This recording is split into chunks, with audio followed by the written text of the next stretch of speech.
আসসালামু আলাইকুম ওয়া রাহমাতুল্লাহ। নাহমাদুহু ওয়া নুসাল্লি আলা রাসূলিহিল কারীম। আম্মা বা'দু ফাআউযু বিল্লাহি মিনাশ শাইতানির রাজীম। বিসমিল্লাহির রহমানির রহিম। ওয়া ইয়ামকুরুনা ওয়া ইয়ামকুরুল্লাহ ওয়াল্লাহু খায়রুল মাকিরিন। সমস্ত প্রশংসা আল্লাহ রাব্বুল আলামিনের জন্য, যিনি আবারও আপনাদের সামনে আরেকটি গুরুত্বপূর্ণ বিষয় নিয়ে আলোচনা করার জন্য উপস্থিত হওয়ার তৌফিক দিয়েছেন।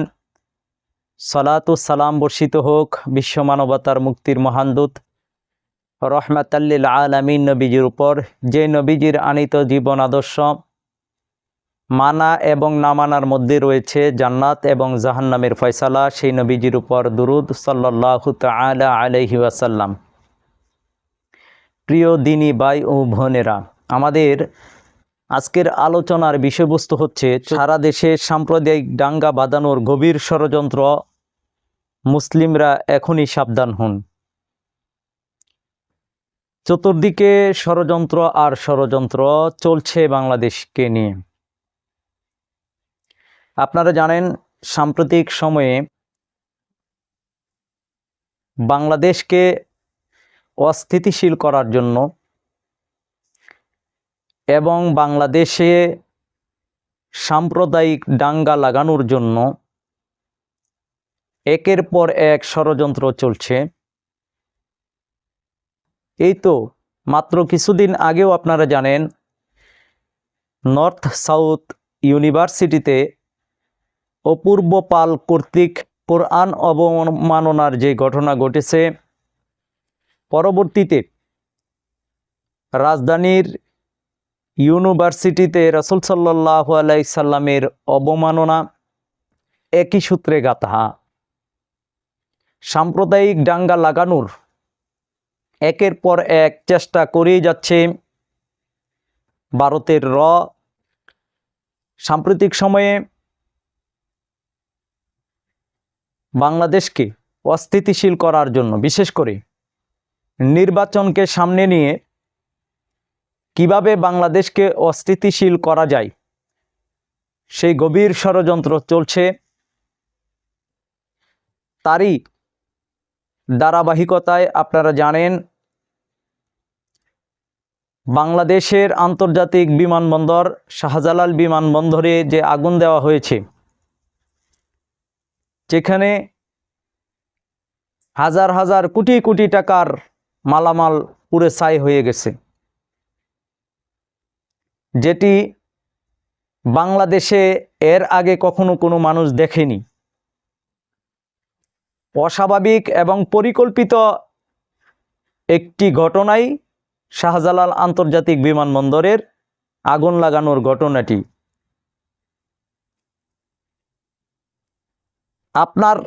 আপনারা জানেন, হাসিনা সরকারের আমলে ভারতের সাথে 10টি চুক্তিকে বাতিল করাকে কেন্দ্র করে বিজিবি কর্তৃক ভারতের কোটি টাকার মালামাল জব্দ করা এবং ভারতের হাসিনা সরকারের আমলে যে চুক্তি করা হয়েছিল সেই 10টি চুক্তি বাতিল করা এবং আরও বেশ কয়েকটি চুক্তি পুনর্বিবেচনাকে কেন্দ্র করে ভারতের এবং ভারতের এজেন্টরা এই দেশকে সাম্প্রদায়িক দাঙ্গার দিকে নিয়ে যেতে চাচ্ছে। এই দেশকে একটি ব্যর্থ রাষ্ট্র করার গভীর ষড়যন্ত্র করছে। এদেশের অর্থনৈতিক মেরুদণ্ড ভেঙে দেওয়ার কারণেই শাহজালাল আন্তর্জাতিক বিমানবন্দরে আগুন লাগানো, পাশাপাশি একই সময়ের এবং কাছাকাছি সময়ে চট্টগ্রামে ইসলামী ব্যাংকে আগুন, সদরঘাট লঞ্চে ভয়াবহ আগুন, ফরিদপুরে ভয়াবহ অগ্নিকাণ্ড, যেই অগ্নিকাণ্ডে 17টি দোকান পুড়ে ছারখার হয়ে গেছে। এই যে একটার পর একটা ঘটনা, সবগুলো একই সুতায় বাঁধা। চতুর্দিকেই চলছে ষড়যন্ত্র আর ষড়যন্ত্র। বাংলাদেশকে অস্থিতিশীল করা, ব্যর্থ রাষ্ট্র হিসেবে প্রমাণ করার জন্য এবং বাংলাদেশকে ভারতের অঙ্গরাজ্য করার জন্য এবং তাদের যে রূপরেখা, তাদের যে প্ল্যান অখণ্ড ভারত সেটি প্রতিষ্ঠার জন্য তারা বাংলাদেশকে নিয়ে গভীর ষড়যন্ত্র করছে। মনে হয় না এটি আর ব্যাখ্যা করে আপনাদেরকে বোঝানো দরকার। এদেশের সচেতন মানুষ মাত্রই উপলব্ধি করতে পারছে ভারতের সাথে খুব কাছাকাছি সময়ে মুসলমানদের বড় ধরনের একটি যুদ্ধ লেগে যাবে। আপনারা জানেন বাংলাদেশের একটি জনপ্রিয় রাজনৈতিক দল জামাতে ইসলাম, জামাতে ইসলামের নায়েবে আমির আমেরিকার মধ্যে গিয়ে বলেছে ভারতের সাথে যুদ্ধ লাগলে 50 লক্ষ যুবক রেডি বা প্রস্তুত আছে।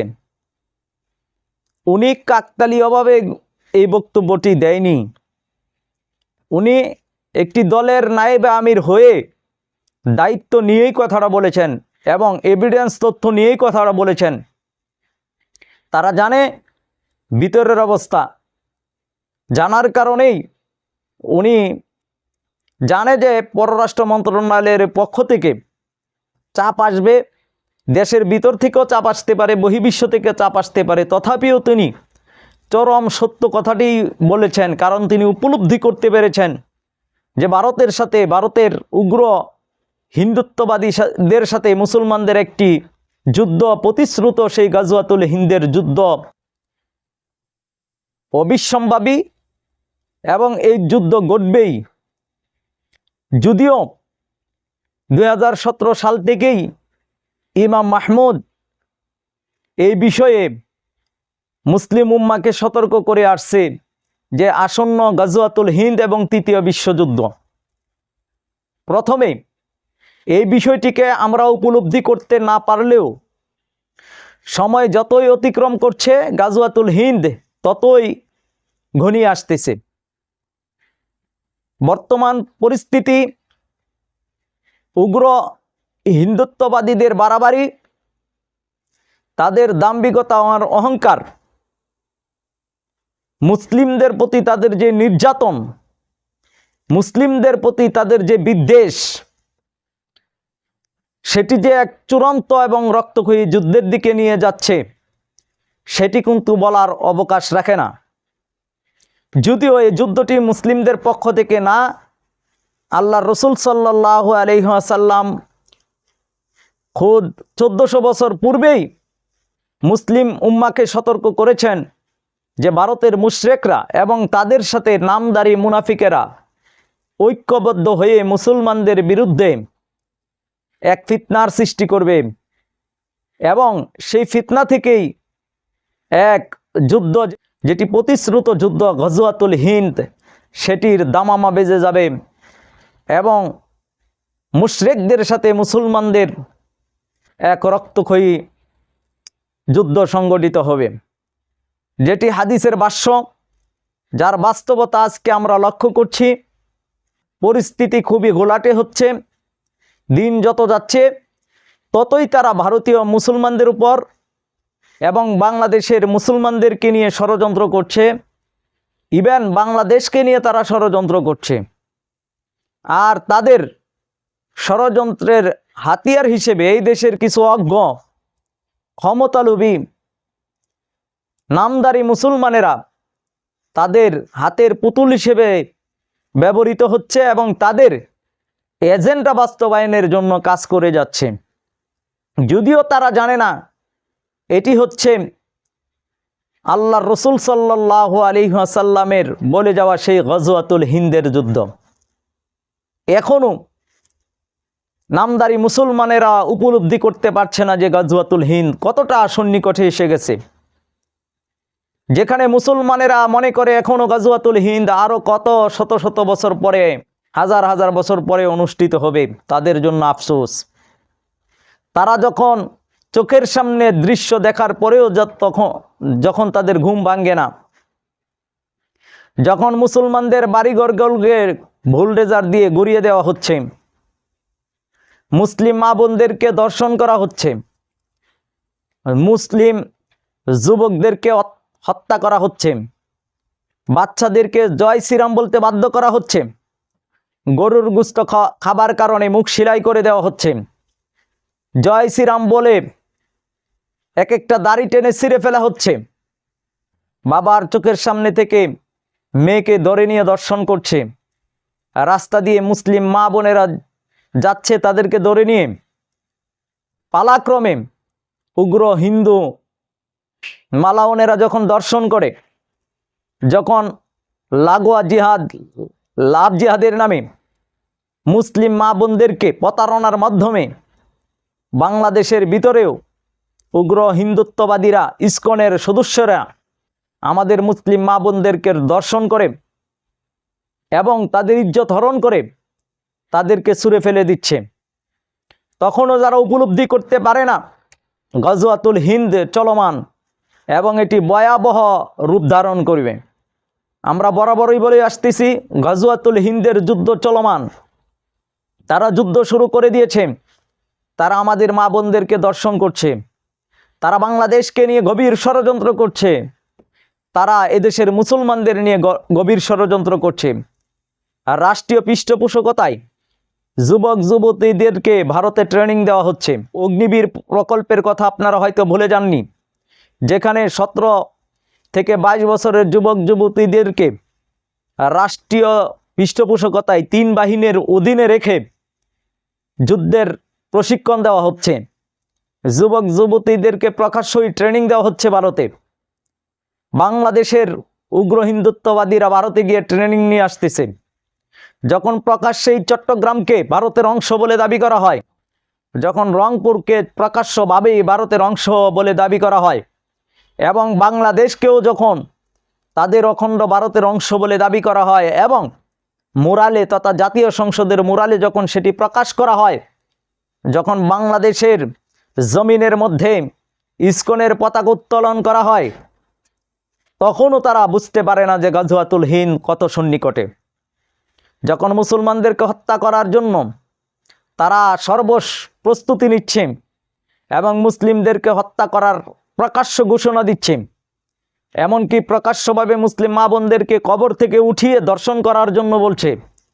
যখন ভারতের মুসলমানরা রাস্তার উপরে নামাজ পড়তে গিয়ে প্রশাসনের পক্ষ থেকে বাধা পায়, যখন নামাজ পড়তে গেলে মসজিদের ভিতরে গান বাজনা করা হয়, যখন মুসলমানদের মসজিদের সামনে এসে তারা মূর্তি পূজা করে, মুসলমানদের মসজিদের সামনে গিয়ে তারা যখন উগ্রবাদী স্লোগান দেয়, মুসলমানদেরকে উস্কানি দেয়, মুসলমানদের বাড়িঘরকে রাষ্ট্রীয়ভাবে দখল করা হয়, মাদ্রাসাকে সিলগালা করে দেওয়া হয়, দেওবন্দ মাদ্রাসাকে ভেঙে দেওয়ার হুমকি দেওয়া হয়, মঈনুদ্দিন চিশতি খ্যাত ওনার মাজারকেও ভেঙে দেওয়ার হুমকি দেওয়া হয়, মুসলমানদেরকে রিফিউজি বা রোহিঙ্গা হিসেবে তাড়িয়ে দিতে চায় ওই দেশের স্থায়ী মুসলমানদেরকে পর্যন্ত, যখন তাদের নাগরিকত্ব কেড়ে নিয়ে তাদেরকে রাষ্ট্র থেকে বিচ্ছিন্ন করার ষড়যন্ত্র করা হয়, তখনও ওই দেশের মুসলমানেরা, ভারতীয় উপমহাদেশের মুসলমানরা বুঝতে পারে না যে গজওয়াতুল হিন্দ কত সন্নিকটে। তারা বোঝার চেষ্টা করে না যে মুসলমানদেরকে তারা কিভাবে হত্যা করবে। এজন্য আমরা ঘুমন্ত জাতিকে সতর্ক করতে চাই যে সারা দেশে সাম্প্রদায়িক দাঙ্গা লাগানোর চেষ্টা চলছে বাংলাদেশকে নিয়ে। বাংলাদেশকে অস্থিতিশীল করার জন্য গভীর ষড়যন্ত্র চলছে। সামনের দিনগুলো খুবই ভয়াবহ। তারা যে কোনো ইস্যুতে বাংলাদেশকে অস্থিতিশীল করতে চায়, অশান্ত করতে চায়, গৃহযুদ্ধ লাগাতে চায়, হিন্দু মুসলিমের দাঙ্গা লাগাতে চায়। তাদের রাজনৈতিক স্বার্থ হাসিলের জন্য সাধারণ আবেগী মুসলমানদেরকে এবং তাদেরও অন্ধ ধর্মভক্তদেরকে কাজে লাগিয়ে তারা তাদের ব্যক্তি স্বার্থ হাসিল করতে চায়। আমরা সতর্ক করে দিতে চাই মুসলিম উম্মাকে, এই যুদ্ধ আসন্ন। আপনি চাইলেও যুদ্ধ হবে, আপনি না চাইলেও এই যুদ্ধ হবে, আপনার উপরে যুদ্ধ চাপিয়ে দেওয়া হবে। তারা এক ফিতনার সৃষ্টি করতেছে এবং করবে। আল্লাহ রসুল সাল্লাল্লাহু আলাইহি সাল্লাম আমাদেরকে সতর্ক করেছেন, এজন্য আমাদেরকে সতর্ক হতে হবে। গজওয়াতুল হিন্দের আমির ইমাম মাহমুদ হাবিবুল্লাহর আত্মপ্রকাশ হয়েছেন, তিনি মুসলিম উম্মাহকে সতর্ক করছেন আসন্ন গজওয়াতুল হিন্দ এবং দ্বিতীয় বিশ্বযুদ্ধ সম্পর্কে। আসুন নিজেরা সতর্ক হই, নিজেদের পরিবারের সকল সদস্যদেরকে সতর্ক করি, পাড়ায় পাড়ায়, গ্রামে গ্রামে, মহল্লায় মহল্লায় মুসলিমদেরকে সতর্ক করে তুলি।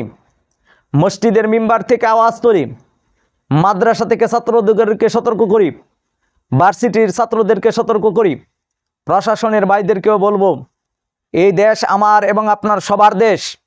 এই দেশ যদি ভারতের অঙ্গরাজ্য হয়, আপনি ভালো থাকতে পারবেন না, কখনোই থাকতে পারবেন না, আপনাকেও একসময় ছুঁড়ে ফেলে দেওয়া হবে। সুতরাং ধর্মের সাথে গাদ্দারি করবেন না, দেশের মানুষের সাথে গাদ্দারি করবেন না।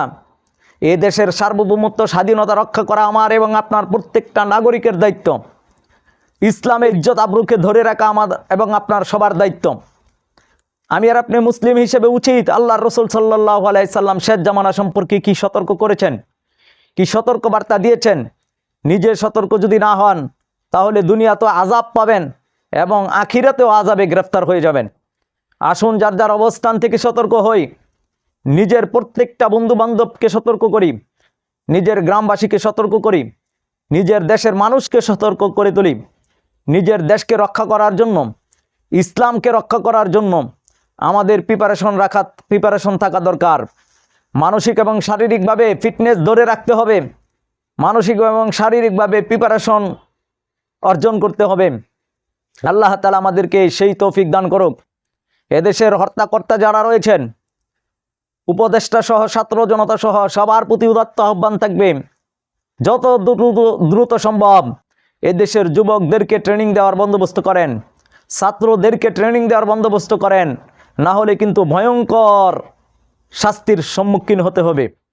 আল্লাহ তাআলা আমাদেরকে সতর্ক হওয়ার, বাংলাদেশকে নিয়ে চিন্তা করার, ইসলামকে নিয়ে চিন্তা করার, প্রতিশ্রুত গজওয়াতুল হিন্দের জন্য চিন্তা করার, ফিকির করার এবং কাজ করার তৌফিক দান করুন। আমিন ইয়া রাব্বাল আলামিন। আসসালামু আলাইকুম ওয়া রাহমাতুল্লাহ।